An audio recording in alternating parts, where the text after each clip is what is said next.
Salut à tous et bienvenue sur AZ 237. Un jeune garçon éthiopien nommé Abush a attiré l'attention des photographes et des gens du monde entier en raison de ses yeux bleus inhabituels, un phénomène extrêmement rare dans ce monde.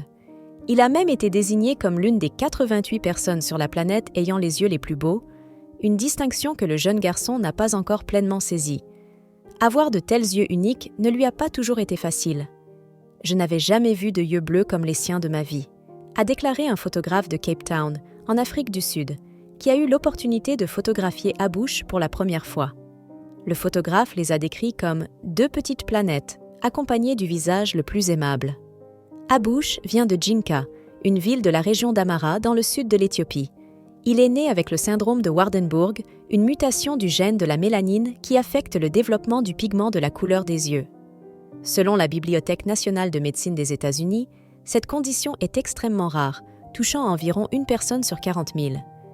Lorsqu'Abush est né, ses parents ont été visiblement choqués par ses yeux et ont d'abord cru qu'il était aveugle. En raison de contraintes financières, ils n'ont pas pu le faire examiner ou traiter médicalement.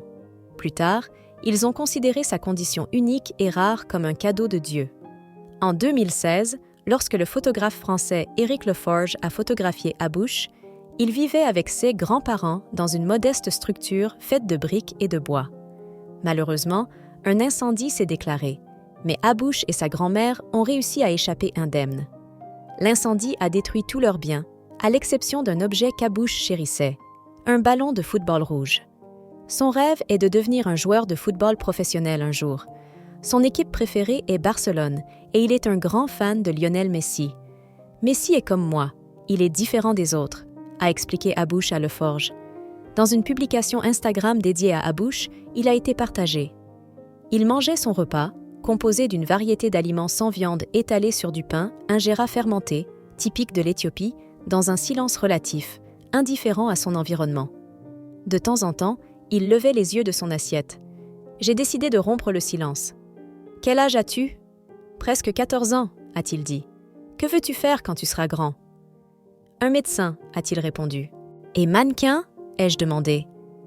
Abush a répondu avec une conviction constante et une pointe de sarcasme. « Même si je ne suis pas familier avec ce que font les mannequins, cela pourrait être intéressant. » Je n'ai pas pu m'empêcher de rire. Il n'a même pas souri. Quand je suis née, mes parents pensaient que j'étais aveugle. Lorsque les gens ont réalisé que je pouvais voir, certains m'ont traité de maudit. Beaucoup d'enfants de ma ville refusaient d'interagir avec moi. Ils me disaient que je devais corriger mes yeux. J'ai fui la maison, vécu dans la rue et eu de nombreux conflits avec les gens, a-t-il dit, montrant une cicatrice près de son œil droit avec son index droit. Quand des étrangers sont arrivés et ont demandé à prendre des photos de moi, je n'y ai pas trop pensé. Cela a changé lorsque j'ai commencé à gagner de l'argent grâce à eux. Cela a modifié ma perspective et a également influencé les opinions locales. À ce moment-là, Barney a fait référence à un article qu'il avait trouvé sur son téléphone intitulé « Les 88 yeux les plus beaux de la planète ». La photo de couverture présentait Abush. « Savais-tu cela ?» s'est-il exclamé. « Tu es l'une des 88 personnes ayant les yeux les plus beaux du monde, sur une population de 8 milliards. » Nous lui avons montré l'article. Son expression faciale a changé lorsqu'il m'a regardé. Ses yeux brillaient comme la lumière du soleil se reflétant sur l'eau. C'est difficile pour moi d'y croire. 8 millions, dites-vous. Non, 8 milliards. Comme 8 fois 1000 millions, ai-je corrigé. Son expression mêlait enchantement et amusement. C'est combien, 8 milliards a-t-il demandé. Je n'arrive pas à croire que c'est vrai, a-t-il dit, son visage s'illuminant. Je jure sur la Vierge Marie, ce ne peut pas être réel. Son excitation emplissait la pièce. Notre traducteur, Nibi, dit alors « Vous savez, Abush signifie « petit garçon » en araméen. La plupart des gens l'appellent par ce surnom, bien que son vrai nom soit Melekamu, qui en swahili se traduit par le bien. « Melekamu » répétai-je à haute voix, souriant.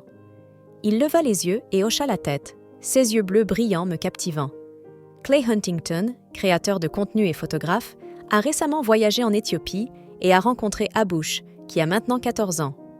Quand je suis née, les gens pensaient que j'étais aveugle, expliqua Abush à Clay. Quand ils ont réalisé que je pouvais voir, certains m'ont traité de maudit et beaucoup d'enfants de ma ville ne voulaient pas jouer avec moi. J'ai fui la maison et ai vécu dans les rues, entrant en conflit. C'est comme cela que j'ai eu cette cicatrice, dit-il, montrant une arche gravée juste à côté de son œil. Selon les recherches de Huntington, le nom traditionnel d'Abouche est Melekamu, qui se traduit par « excellent ». Alors, qu'est-ce que le syndrome de Waardenburg?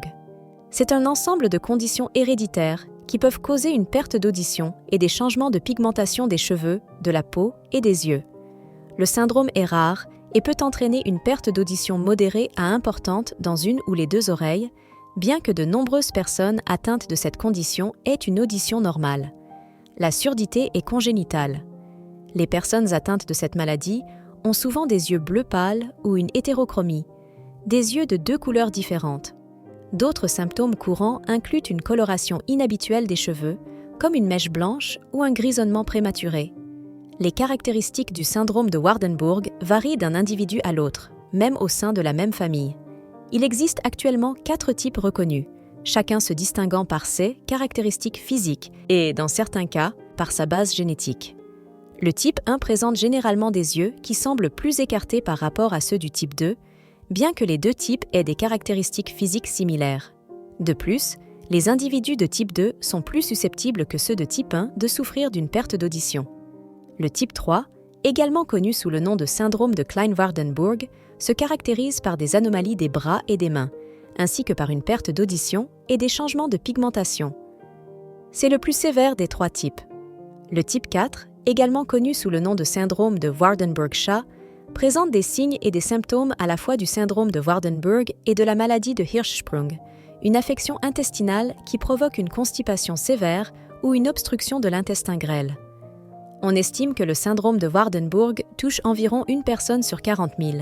Il représente entre 2 et 5 % de tous les cas de surdité congénitale, selon la source. Les types de syndrome de Waardenburg les plus courants sont les types 1 et 2, les types 3 et 4 étant les plus rares.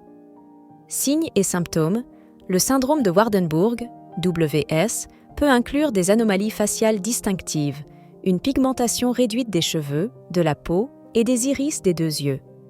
Chez certaines personnes atteintes de WS, il y a un déplacement latéral anormal des angles internes des yeux.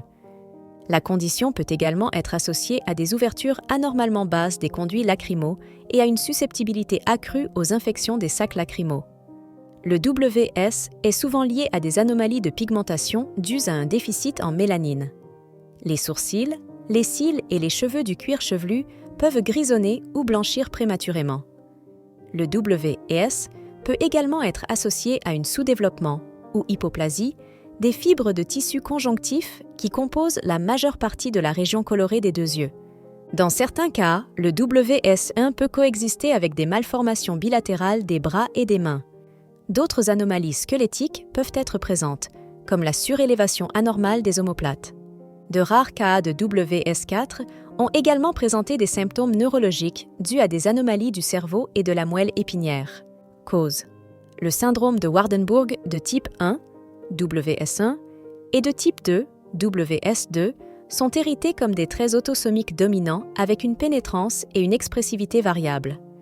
Dans les troubles dominants, une seule copie du gène de la maladie sera exprimée, écrasant l'autre gène normal. Les chercheurs ont identifié un gène responsable du WS1, connu sous le nom de gène PAX3, situé sur le long bras du chromosome 2, 2q-toi5. De multiples mutations spécifiques du gène PAX3 ont été identifiées chez différents individus et familles.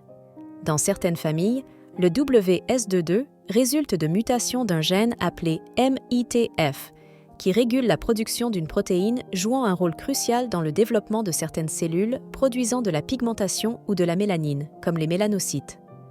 L'absence ou le dysfonctionnement des mélanocytes affecte la pigmentation des yeux, de la peau et des cheveux et a été démontré pour affecter la fonction auditive. Le syndrome de Waardenburg de type 4, WS4, également connu sous le nom de maladie de Waardenburg-Hirschsprung, a été montré pour résulter de mutations dans plusieurs gènes différents. Si un individu reçoit un gène normal et un gène pour la maladie, cette personne sera porteuse, mais ne montrera généralement pas de symptômes. Des mutations du gène PAX3 ont été trouvées chez des individus atteints de WES1 et de WS3. Des preuves suggèrent qu'une seule copie mutée du gène SOXN10 peut entraîner le WS4. Populations affectées. Le syndrome de Waardenburg porte le nom de l'investigateur, P.J. Waardenburg, qui l'a tout d'abord caractérisé avec précision. Au moins 1400 cas ont été documentés dans la littérature médicale depuis la découverte de la maladie. Les preuves suggèrent que le WES survient à peu près chez une personne sur 40 000 naissances et représente approximativement 2 à 5 % de tous les cas de surdité congénitale dans la population générale. Les hommes et les femmes semblent être touchés dans des proportions à peu près égales par la maladie. Quelle est votre opinion au sujet de cette histoire? Dites-le nous dans les commentaires. Merci d'avoir regardé la vidéo.